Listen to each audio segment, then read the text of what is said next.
Shalom saudara, haleluya, selamat bertemu kembali dalam siri pembelajaran surat Roma.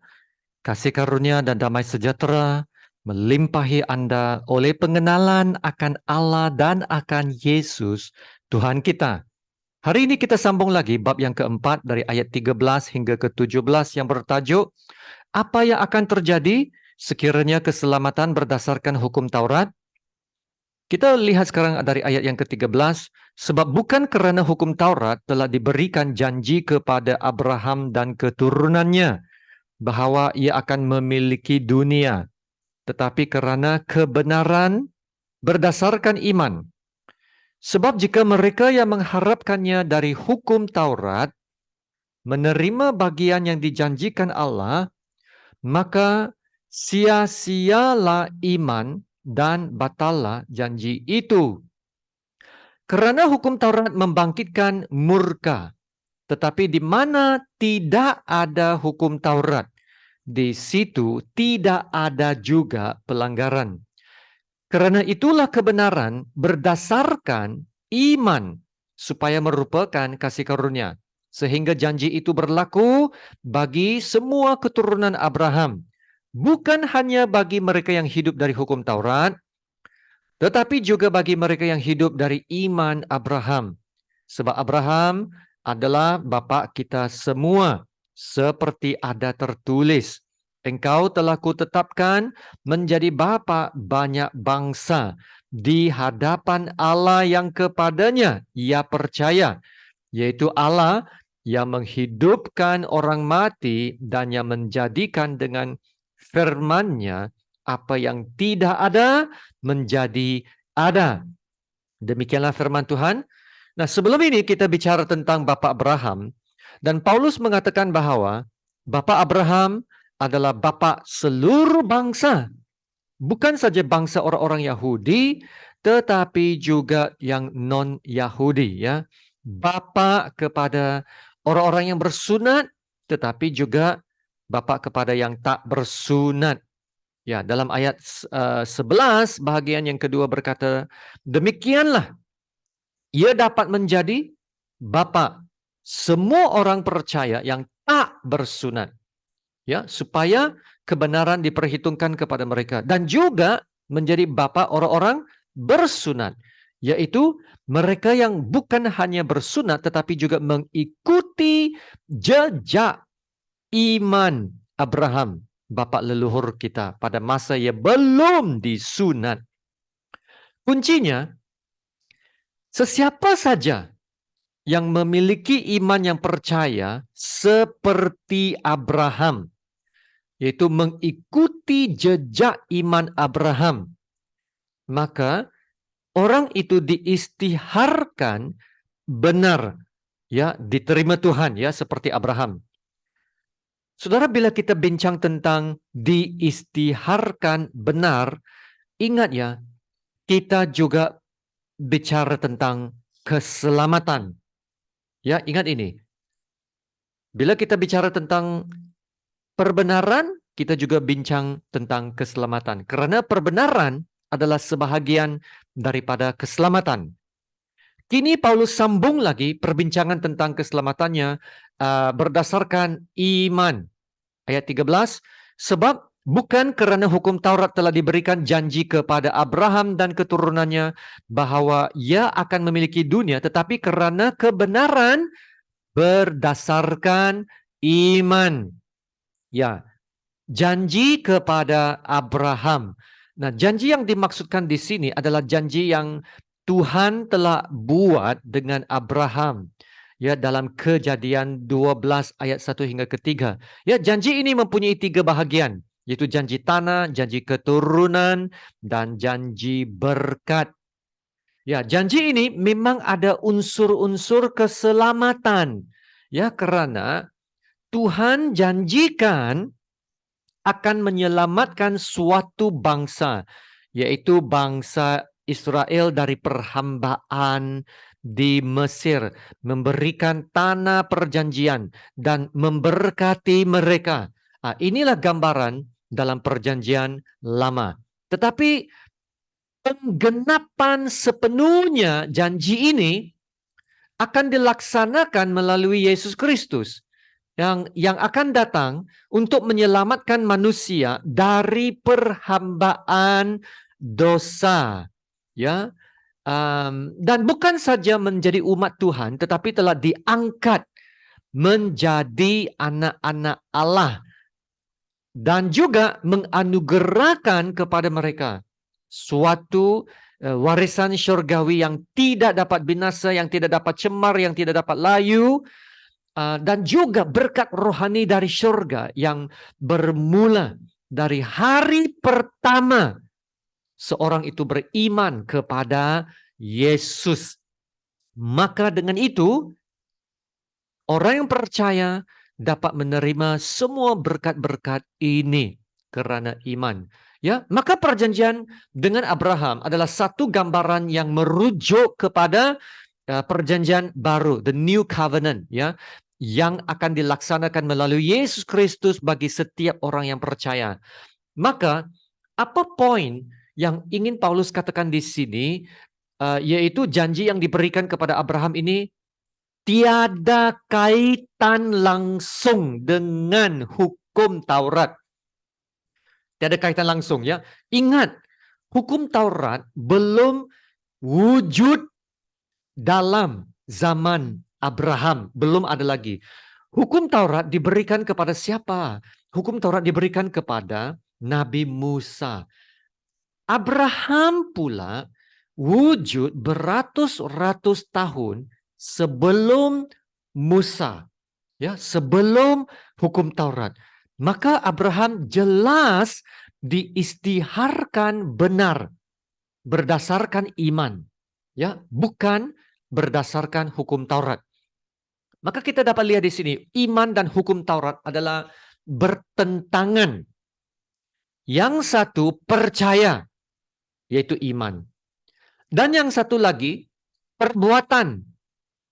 Nah, Tuhan tidak berkata kepada Abraham, ya Abraham, karena Anda seorang yang berhukum, Anda seorang yang menjaga sikap Anda seorang yang baik, Anda seorang yang alim, maka saya memberikan Anda janji keselamatan saya. Tidak, Tuhan memberikan janji keselamatannya kepada Abraham pada masa Abraham masih lagi dalam kelemahannya, ya, masih membuat silap, dosa dan sebagainya. Tapi apabila Tuhan berbicara kepada Abraham dan Abraham mendengar janji-janji Tuhan dan Abraham mengikut kata-kata Tuhan, maka karena imannya yang percaya, Abraham diistiharkan benar. Apa kata kalau Tuhan memberikan janji keselamatan kepada Abraham berdasarkan perbuatannya dan bukan berdasarkan iman? Inilah yang Paulus mau tunjukkan. Kesannya kalau janji keselamatan itu berdasarkan perbuatan dan bukan iman. Ayat 14. Sebab jika mereka yang mengharapkannya dari hukum Taurat menerima bagian yang dijanjikan Allah, maka sia-sialah iman dan batallah janji itu. Ya saudara, apa yang terjadi kalau Tuhan memberikan janji keselamatan kepada Abraham berdasarkan perbuatan dan bukan berdasarkan iman? Jawaban pertama Paulus ialah, maka sia-sialah iman. Nah, inilah poinnya, saudara. Sama ada seseorang itu diselamatkan melalui iman atau dengan melakukan hukum Taurat. Ya, tidak boleh kedua-duanya. Karena kedua-duanya bertentangan. Ya, tidak boleh iman plus perbuatan. Tidak. Ya, sama ada seseorang itu diselamatkan melalui iman atau dengan melakukan hukum Taurat. Ya, iman berkata, saya tidak boleh melakukannya sendiri. Hukum Taurat pula, Anda boleh melakukannya, hanya coba lebih keras. Ya, kedua-dua kenyataan ini adalah selama-lamanya tidak dapat disatukan. Ya, jika Anda mahu melakukan hukum atau hidup menurut agama, maka Anda tidak perlu iman, tak perlu. Yang Anda perlu adalah berusaha. Maka kalau seseorang itu mau diselamatkan dan pergi ke surga dengan hidup menurut hukum Taurat, yaitu hidup menurut agama, maka dia tidak perlu iman lagi. Ya, tak perlu iman, hanya berusaha. Sia-sialah iman itu. Nah, itulah maksud Paulus. Yang kedua, apa yang terjadi kalau Tuhan memberikan janji keselamatan kepada Abraham berdasarkan perbuatan dan bukan berdasarkan iman? Batallah janji itu. Ya, bukan saja sia-sia iman, tetapi janji juga tidak menjadi bernilai. Nah, inilah yang terjadi kalau Tuhan memberikan janji keselamatan kepada Abraham berdasarkan perbuatan dan bukan berdasarkan iman. Batallah janji itu, cancel sama sekali ya. Nah, mengapa janji dibatalkan?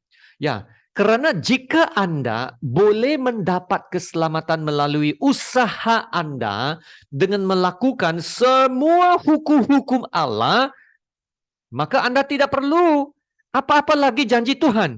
Ya, Tuhan tidak perlu menjanjikan Anda apa-apa. Anda tak perlu Yesus. Anda tak perlu jaminan, tak perlu kepastian keselamatan. Ya, tak perlu Roh Kudus untuk diam di dalam kita. Ya, tak perlu Roh Kudus untuk menjadi sebagai penolong, penghibur, dan pengajar. Anda hanya perlu berusaha saja, yaitu Anda hanya berusaha sendiri. Dan Anda sendiri yang berusaha untuk coba sampai ke surga dengan usaha Anda sendiri. Dengan itu, apa saja janji dari Tuhan tidak bernilai. Maka bolehlah, batallah janji itu. Tetapi soalannya, apakah manusia sempurna dalam memenuhi segala tuntutan hukum Taurat? Nah, ayat yang ke-15 sekarang kita lihat. Karena hukum Taurat membangkitkan murka. Tetapi di mana tidak ada hukum Taurat, di situ tidak ada juga pelanggaran. Alkitab mengatakan bahwa hukum Taurat adalah sempurna. Ya. Dan kalau seseorang itu ingin hidup menurut hukum Taurat, maka ia haruslah melakukannya dengan sempurna, ya. Karena hukum Taurat adalah sempurna. Ya, hukum Taurat mengatakan kalau Anda dapat melakukan segala hukum Taurat, Anda akan mendapat ganjaran. Nah, sejujurnya ya, kita tahu tidak ada seorang pun yang dapat melakukan segala hukum-hukum Allah dengan sempurna. Nah, kita harus ingat kata-kata Yakobus dalam Yakobus bab 2 ayat 10. Sebab barang siapa menuruti seluruh hukum itu tetapi mengabaikan satu bagian daripadanya, ia bersalah terhadap seluruhnya. Wow, saudara, mengabaikan satu bagian saja, ya, dan itu telah melanggar seluruhnya. Saudara hanya melanggar satu saja hukum Allah. Tapi bayangkan berapa pelanggaran-pelanggaran kita setiap hari. Bertimbun-timbun dosa kita. Nah, itulah sebabnya ayat ini mengatakan hukum Taurat membangkitkan murka sebab kita telah banyak berdosa. Lalu hukum Taurat mendatangkan kemurkaan Allah terhadap setiap orang yang coba hidup menurut hukum Taurat. Tetapi tidak boleh. Ya. Dan kita telah belajar sebelum ini dalam bab 3 ayat 20. Kerana oleh Taurat kita mengenal dosa kita. Dan dosa harus dihukum kerana Allah adalah adil. Nah, satu-satunya cara untuk kita tidak dihukum, ya, tidak dihukum oleh Taurat adalah tidak melanggar hukum Taurat. Atau tidak ada langsung hukum Taurat. Itulah maksudnya di mana tidak ada hukum Taurat, di situ tidak ada juga pelanggaran. Ya, tapi saudara kita tahu itu adalah mustahil. Hukum Taurat itu tetap ada. Masalahnya bukan hukum Taurat, Masalahnya adalah apa? Masalahnya adalah kita manusia. Hukum Taurat sempurna, tetapi manusia tidak sempurna. Kalau begitu, semua manusia akan dihukumlah. Dan tidak akan ada orang yang dapat diselamatkan oleh hukum Taurat. Lalu macam mana? Apalagi harapan manusia untuk diselamatkan? Ya, ayat 16 dan 17. Karena itulah kebenaran berdasarkan iman, supaya merupakan kasih karunia. Sehingga janji itu berlaku bagi semua keturunan Abraham. Bukan hanya bagi mereka yang hidup dari hukum Taurat, tetapi juga bagi mereka yang hidup dari iman Abraham. Sebab Abraham adalah bapa kita semua. Seperti ada tertulis, engkau telah kutetapkan menjadi bapa banyak bangsa di hadapan Allah yang kepadanya ia percaya. Yaitu Allah yang menghidupkan orang mati dan yang menjadikan dengan firman-Nya apa yang tidak ada menjadi ada. Luar biasa saudara. Dalam ayat 16 berkata, karena itulah kebenaran yang berdasarkan iman. Inilah berita baiknya saudara.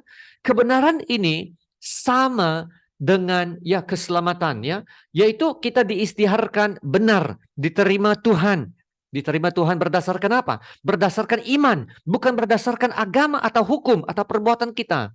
Ya, ayat 16 ini adalah ringkasan kepada apa yang kita bicara dalam bab 4 ini. Ya, kasih karunia mengesahkan kepastian keselamatan kita. Ya, Tuhan menjanjikan bahwa Abraham ditetapkan menjadi bapa banyak bangsa. Dan janji ini diberikan kepada Abraham bukan karena kelakuan baiknya atau perbuatan baiknya yang sempurna, tetapi karena imannya yang percaya. Maka demikianlah juga janji keselamatan yang Tuhan berikan kepada kita adalah berdasarkan iman. Ya, perhatikan ayat 16 mengatakan supaya merupakan kasih karunia. Amin. Janji keselamatan kita adalah satu anugerah dari Tuhan. Dan kalau ianya satu anugerah, maka ia bukan lagi bergantung kepada usaha manusia. Dan janji keselamatan inilah adalah janji yang tanpa syarat. Ya, ingat, keselamatan kita adalah keselamatan yang tidak bersyarat. Ya, Tuhan tidak berkata, oke, kamu mesti buat ini dulu ya. Ini wajib, kamu buat ini. Ini wajib, kamu buat ini. Kamu mesti score dulu. Report card kamu, ya, mestilah sempurna dulu. Wow, ya, puji Tuhan. Tiada semua syarat-syarat ini ya. Haleluya, tidak ada syarat semua ini. Nah, ini adalah pemberian Allah keselamatan kita berdasarkan kasih karunia Allah. Maka saudara baca ayat ini sekali lagi, ayat 16. Karena itulah kebenaran berdasarkan iman supaya merupakan kasih karunia. Ya, sehingga janji itu berlaku bagi semua keturunan Abraham. Bukan hanya bagi mereka yang hidup dari hukum Taurat, tetapi juga bagi mereka yang hidup dari iman Abraham. Haleluya. Yaitu kasih karunia keselamatan ini adalah laku atau relevan bagi semua orang, mereka yang Yahudi dan juga mereka yang non-Yahudi. Yaitu kalau mereka beriman seperti Abraham, maka mereka dapat diselamatkan. Ya saudara, tidak ada yang mustahil bagi Tuhan untuk selamatkan manusia hanya dengan iman yang percaya. Tidak mustahil, hanya dengan iman. Ya, itulah yang dimaksudkan ayat 17. Yaitu Allah yang menghidupkan orang mati dan yang menjadikan dengan firman-Nya apa yang tidak ada menjadi ada. Saudara, inilah janji yang sangat penting ya, terutama bagi mereka yang masih ragu-ragu dan bertanya, betulkah hanya dengan iman yang percaya? Hanya dengan iman yang percaya boleh selamat? Betulkah itu hanya dengan iman? Ya betul saudara, boleh. Inilah maksud ayat ini. Kalau Allah dapat menghidupkan orang mati dan menjadikan segala sesuatu hanya melalui firman-Nya, maka sudah pasti Allah dapat memenuhi janjinya untuk menyelamatkan orang yang percaya dengan hanya beriman kepadanya. Amin. Ya, soalannya, apakah Anda percaya akan hal ini? Lalu saudara, dua perkara yang kita belajar. Hukum Taurat adalah sempurna, tetapi tidak dapat menyempurnakan orang yang melakukan hukum Taurat itu. Inilah masalahnya dengan agama ya. Yang mengarahkan pengikutnya melakukan, buat ini, tetapi tidak menyempurnakan orang itu. Malah yang menunjukkan bahwa kita berdosa. Taurat tidak dapat selamatkan manusia, ya, tidak dapat mengubah hidup manusia. Yang keduanya, kasih karunia Allah adalah sempurna kerana ya, ia dapat menyelamatkan setiap orang yang percaya dan sekiranya Allah berkuasa mencipta segala sesuatu dan menghidupkan orang mati, ya sudah pastinya Allah boleh mengubah hidup kita juga. Amin. Haleluya. Mari kita berdoa. Bapa kami yang di surga, terpujilah namamu yang paling mulia. Terima kasih Tuhan untuk rencana keselamatanmu yang paling sempurna. Rencana keselamatanmu yang sudah sedia ada bagi semua orang. Puji Tuhan, puji Tuhan. Kami tidak perlu lagi berusaha. Sehingga dengan usaha kami sendiri pun tidak tahu sama ada kami akan selamat ataupun tidak. Yang kami tahu, kami tidak sempurna. Yang kami tahu, kami selalu gagal dan kami selayaknya dihukum. Tapi Tuhan, kebenaran-Mu dalam siri pembelajaran ini memberi kami pengesahan demi pengesahan bahwa pengampunan penuh dan keselamatan kekal dapat kami peroleh hanya dengan percaya. Kami percaya, Tuhan, Engkau Allah yang menghidupkan orang mati dan yang menjadikan dengan firman-Mu apa yang tidak ada menjadi ada. Haleluya. Kami percaya, ya Tuhan, Engkau adalah Allah yang berkuasa. Dan berdasarkan kebenaran bahwa Engkau Allah yang menghidupkan orang mati, kami dengan kerendahan hati memohon agar Engkau Tuhan akan menganugerahkan iman kepada orang-orang yang belum percaya. Seperti mana Engkau juga telah menganugerahkan kepada kami iman untuk percaya Tuhan Yesus. Terima kasih Bapa untuk kasih karunia-Mu yang telah mengesahkan kepastian keselamatan kami. Haleluya. Dalam nama Tuhan Yesus yang termulia, kami berdoa. Amin. Ya saudara, sekian terima kasih. Ya harap saudara telah dapat memahami ya rencana keselamatan yang sungguh indah bagi hidup. Ya, bagaimana kita tahu kita telah memahaminya? Ya, apabila kita dapat menyampaikan sesuatu kebenaran yang kita telah belajar ya. Nah, kalau belum lagi dapat menyampaikannya, maka belajarlah ya dan baca lagi firman kebenaran Tuhan sehingga kita dapat menyampaikannya dengan yakin. Amin. Ya, sama-sama kita menerima berkat Tuhan. Tuhan memberkati engkau dan melindungi engkau. Tuhan menyinari engkau dengan wajahnya dan memberi engkau kasih karunia-Nya, dan Tuhan menghadapkan wajahnya kepadamu dan memberi engkau damai sejahtera. Amin.